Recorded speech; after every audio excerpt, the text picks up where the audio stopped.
It's not really communication. It's like checking the oil to see if it's high or low.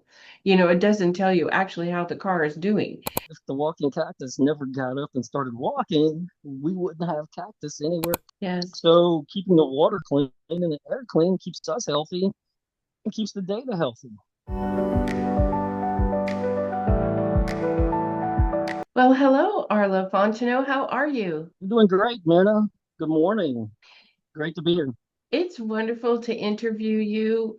What a special human being you are. I don't know if you like being called that. You have the most unique background that's put you on the most unique vision. I cannot wait to reveal to our audience today what you're up to. So, yeah, welcome to Business Leader Podcast. It's wonderful to have you. Yeah. Well, thanks for having me. Great platform.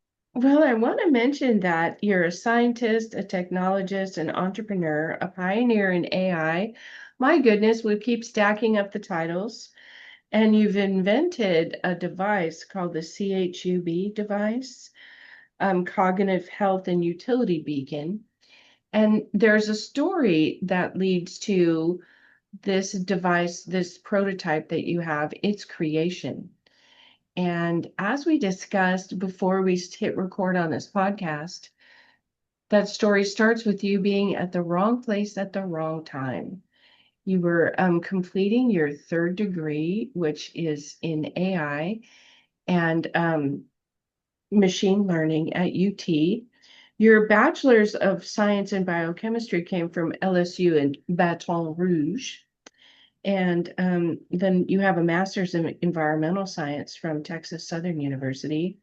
But while you were pursuing your degree in AI and machine learning at University of Texas, we call it UT around here, you were in the wrong place at the wrong time. And a kind of tragedy happened in an automobile, and you end up in the hospital. And you're in the hospital for weeks. In that hospital stay, and you can talk about it, there were a lot of moments where, is he going to make it? He's not going to make it. The surgeons, the doctors, the healthcare professionals had to do quite a lot to keep you with us. And praise the Lord, they did. They kept you with us. But out of the blue, unexpectedly, having gone through that severe trauma, where you were unconscious for a period of time, and I think at one point you got up and wandered down 5 stairs and sat on a bench in the out front of the hospital through locking doors. You couldn't get back in. You have no memory, I mean, of how you got there. And they're like, how did he get downstairs? So even the hospital part was quite an adventure, but you've now come up with a prototype device that helps unconscious patients potentially communicate, as well as people communicate medical health information across long distances. So before we get into all of that, can you just share with me how life-changing that was to be facing potential death completely out of the blue? You have a young child in your life, and you were in Austin, and the child and her mother live in Houston, so you were not like close to home. My goodness gracious, such an event in your life. And then we get to turn with some excitement about what you're doing with that life-changing event. So please, I've done too much talking. Tell us the inspiration and how you arrived at a place of using your bachelor's in biochemistry, your master's in environmental science, and then now your postgraduate degree in AI and machine learning. You've woven those together into this amazing life-saving device. Please go ahead. Well, great. That's a great introduction. And yeah, I was actually in Baton Rouge and in the process, long process of getting in the postgraduate at UT. Difficult program, AI, ML, and business hours. Um, but yes, wrong place, wrong time. A lot different from someone who, I guess, if you jump off a cliff with no parachute and your body anticipates, what's going to happen. This is just out of the blue. And so I brushed the edge of life and watched time slow to intention. Um, But that moment stripped away the noise and clarified everything that's important. And my goal, what's important is not just to recover, you know, it's to, you have something to live for, my family, my loved ones. But there was something else.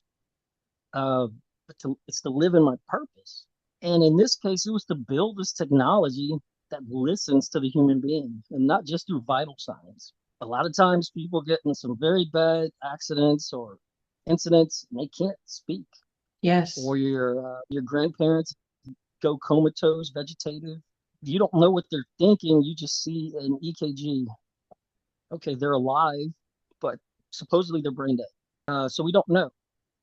But in my case, I was ejected onto the sidewalk, and through pure faith, I got up.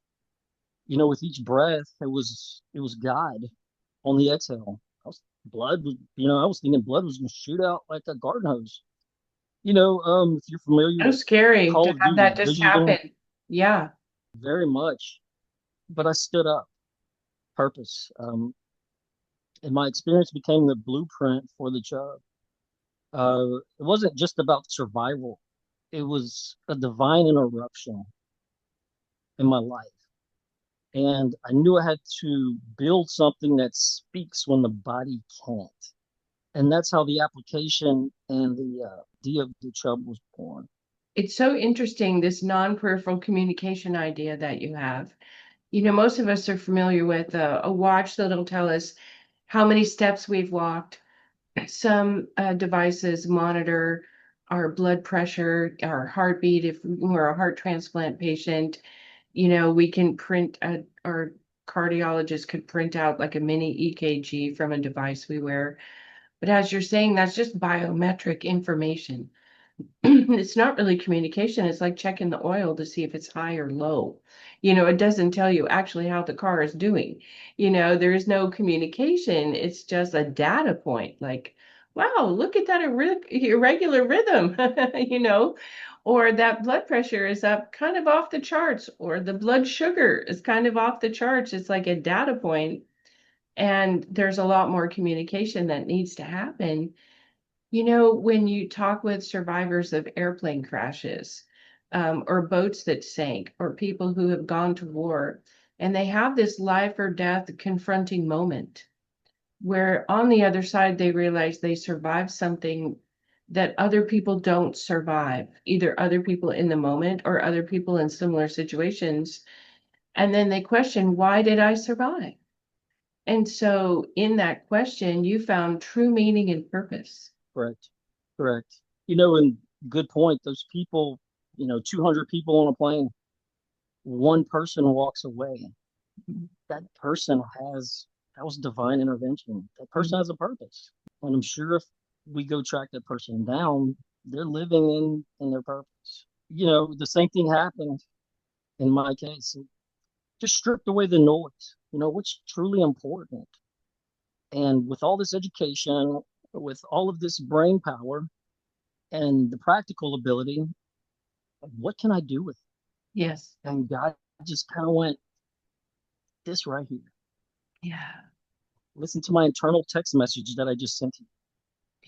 And you don't have to wonder what it's like to be a comatose patient because you were one. You don't have to wonder what it's like to not be able to communicate with healthcare, providers because you were one. And so it's like God put you in the middle of that fight and said, okay, let's battle this together. And you came out of the hospital weeks later with a very refined mission and purpose. I like the way you mentioned that the noise got turned down. There was this clarity of purpose. And that can be such a gift when that happens. And it's leading you to this prototype, and it's leading you to, you know, identifying new areas of tech. It seems like this is the right solution at the right time because all of the advances that science and technology have made. So do you want to speak to a little bit the technology side of this prototype and how it's possible now and maybe 15 years ago it would not have been possible? Well, without giving too much technical jargon, So the CHUB actually would operate non-invasively. Mhm. That's the newest model. Typical monitoring is, pulmonary or cardiac. We check your breathing rate, we check your blood pressure, but everything starts and ends at the brain. So, in order to monitor that, our thoughts, we have to be able to read the frequencies and decode those frequencies. Well, how do we do that? In the most humane and dignified way, and translate it out to humanity. And that's where the CHUB comes in. So the initial design was actually very invasive, right? We would put a basically an implant on your spinal column in the back, your the lower part of your brain, and it would read out to a device and try to translate what's going from your body into your brain. But that's to me that's not very ethical, and I'm a very spiritual person and faith based for a lot of reasons. But I believe God gives us these tools and the ability to interpret for reason, like AI. With the advancements in the device, the newer models that I have prototyping and using this 3D software, it would go on the tip of your finger. Whether you know it or not, these two fingers carry a lot of information, your index and your thumb. And it would also utilize the smart glasses. Like these are one of the newer editions, smart glasses, help me with my vision. But your caregiver would use these and also your loved ones. And they could be immersed in this augmented reality, which is a translated simulation of what is going on in your body. What is your emotional state? What are you dreaming about? Because, Mirna, whether you know it or not, non-peripheral communication is just communication on different levels of consciousness. So humans operate on, right now, it's about 160 channels that we're aware of, but there's many more. Uh, the levels of sleep, there's a delta, alpha, beta, and theta, right? I believe the creation in my mind, the innovation came from my theta state. And Yes. the theta state is right before you wake up. Mhm. Um, and it's when your body, your brain has healed the most, uh, and you've kind of come to this symmetry with yourself, and that's when you wake up, and you can't remember for some reason. Mhm. But let me ask you something: Have you ever seen a cell phone in your dreams? I have not. I don't remember seeing a cell phone in my dreams.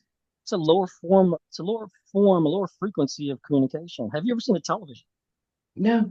So these are very lower forms. I graduated high school senior year. They said, "Oh, how do you see the future?" I said, "Well, communication will become instantaneous. Yes. Cell phones weren't invented." So we have to think about what are our true abilities on this planet? Why did God put us here? The Egyptians had to have communicated with the Maya. Look at the structures that were built. Mhm. There weren't any phones back then. So as long as we tap into ourselves, um, when the first human became aware of his or herself, is when they looked in the mirror for the Oh. first time. The reflection. What am I? Who am I? Humans are the only species on Earth that have the ability to create things. An elephant can't build a car, builds a nest. It can make more elephants. And you have to think about everything we create is what? This is proof of God. It's in our own image. That's such a And positive, that's it's a very yeah. positive outlook for the innovation space today. It's the opposite of the sort of dystopian idea that people have about where tech is leading us. Global control, one world government, you'll never own anything. Your biometrics are your money. You know what I mean? So there is, and we have 20 years of movies from Hollywood to describe the terrible things that await us in the future. And so, but that's not your vision of what the possibilities are at all with your unique background. One of the things that you've done, and I think this is just so amazing, this unique blanketing of biochemistry, environmental science, and AI and machine learning is to look at the foundation that you just founded this year. So, Verdant Current Foundation. And the goal of that is to kind of sweep up behind you what waste products may be happening in these giant um, AI data centers that are going to be necessary for the next step of, I guess, humans' technological evolution, the evolution of business and commerce, and maybe the evolution of our human bodies if Elon gets his way. But there's some environmental concerns about runoff and wastewater and so on. And so while you're going to be relying on these next level AI opportunities, you're also looking back and tidying up the path that you took to get where you are by creating this foundation. That's such a wonderful way to give back. Correct, correct. Yes, Verdant Current. The mission is just to clean and recycle data center waste. Here in Louisiana, we're right on the Mississippi River. We run on nuclear power. There's two large data centers coming up. It's not by coincidence, by Right. design. There is some design in Uh, that because it's near the river. Yeah. exactly. And they need that water. And that's fine, but the defense industry, I hope they have some pretty hefty defense and not just cybersecurity.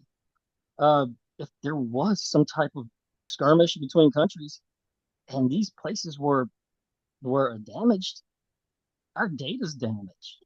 Yes. Same thing with the inputs. If the water's dirty going in, if there's so many cycles, is our data gonna start getting like viruses Yes. and stuff? There's so many Uh, knock-on consequences about how this gets rolled out and the impact on the humans that live around these big data centers that are being built. Nothing is being done in a vacuum. It's all contributing to the ecosystem, plus or minus contributing. So the fact that you're thinking about that in an environmental way while you're working with AI and moving this technology forward for the better of humankind. Let's not poison the humans on our way there.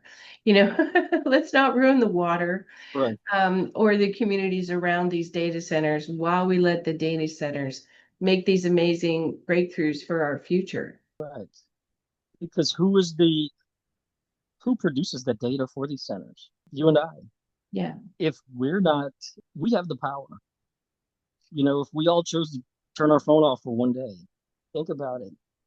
But if we're corrupted, then the data that these places store and collect is they become corrupt, right? Yes. So keeping the water clean and the air clean keeps us healthy and keeps the data healthy. Mhm. To me, that's a Yes. good digital natural ecosystem. And seeing that connection is unique to, I think, your vision. You have a 50-year vision. And sometimes we meet business leaders like yourself that are on the leading edge of something. And part of what drives them is a bigger vision. They have a sense of legacy about the work they're doing, a sense of this future impact for what happens today. And so, do you want to share a little bit about sort of your 50-year vision? Continues with Frontier Composites, building on the existing infrastructure. We have so many, we have the grid. So non-peripheral communication would use the electrical fields and the magnetic fields that are already, the legacy systems that are already in place. We don't need 5G, 4G LTE, we don't need Wi-Fi if we really tap into our natural resonance frequencies. But so in 50 years, I hope we have developed and hopefully I can pioneer a global natural neural network where we can communicate.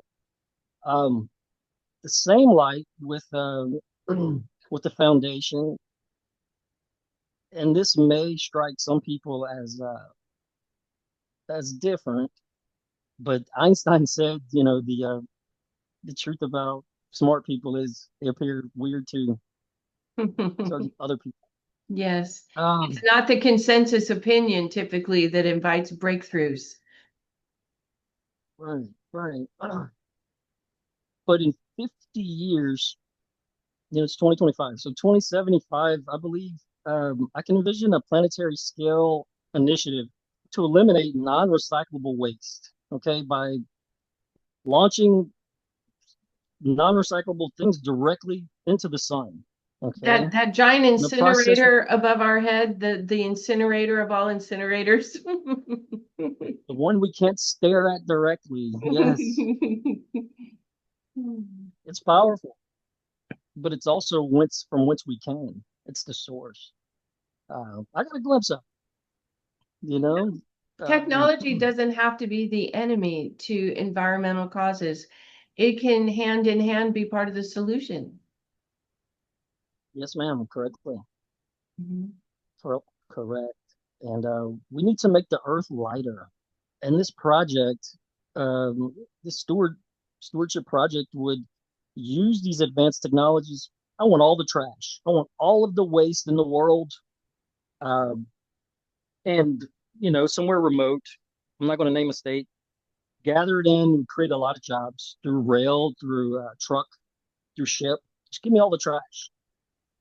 And I would incorporate the technologies that evolve at the same time. Um, Large scale metal detortion systems, portable XRF, which is X ray fluorescence, nanobot assisted scanning and sorting, would scour and classify the materials so we don't send rare earth metals, Mhm. to Earth, but we use the moon and send it to the sun for complete incineration. Yeah.